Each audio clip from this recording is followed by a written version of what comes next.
again, Gemma Thompson here from Social Media Illumination, helping you light up the web with the second video on Facebook timeline for pages. Okay, so in the first video we covered the cover photo, to upload that, shift it around, and of course make something that's congruent with your brand, so it's something that people will recognise and something that will hopefully encourage them to click like and get to know you better. What I want to cover in this video is a little bit more about the highlights and editing the posts that you put out in Facebook. Now you can pin things to the top, remove posts, all kinds of things to create a much bigger visual impact. So let's go over to the screen and start having a look at the page. I'm just going to scroll down a little bit here, and what you'll see is we've got all of the posts there now, and if I scroll over it, it comes up with a couple of little buttons. One says highlight and one says edit or remove. Now the edit or remove one is of course very important. So if you do something on your page that's a mistake, you can easily click on the edit or remove button and either hide it from the page or edit it by pinning it to the top of the page and so on. And this highlight button, if you click that, it means that a post will go across the whole page.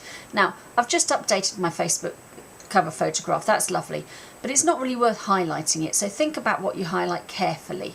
The position of the item you highlight is important.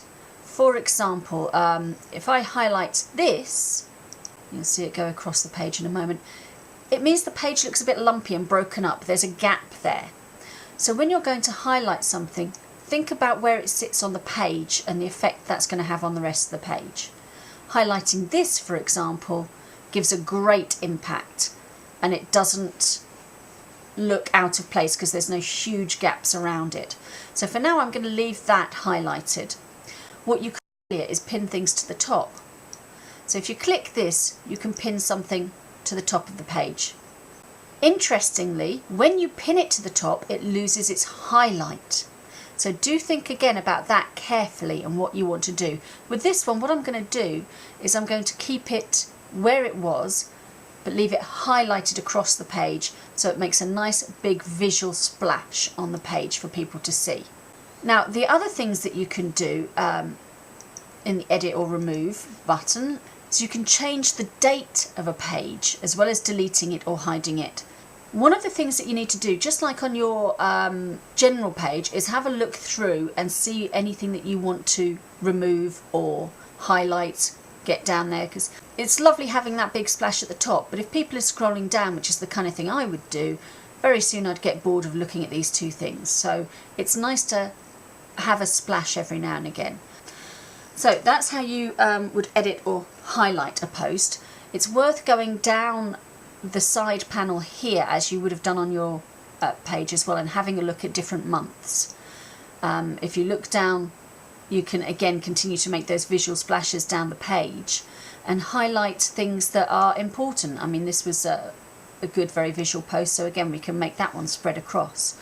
It just breaks things up a little bit and keeps things interesting on the page. It'll take you, depending on how long your page has been going, it will take you maybe up to an hour to do that, but it's an hour well spent, because particularly with these changes coming in, people will be scrolling up and down on the pages and having a look. So that's how you would highlight, how you would pin things to the top and make people aware of what's going on your page. And there'll be another video coming up very shortly. We'll also start looking at the back end, at things like the insights and how those have changed. So thank you very, very much for watching again. All of my details, including my Facebook page, are coming up at the end of the video, and I look forward to seeing you on the next one. Take care.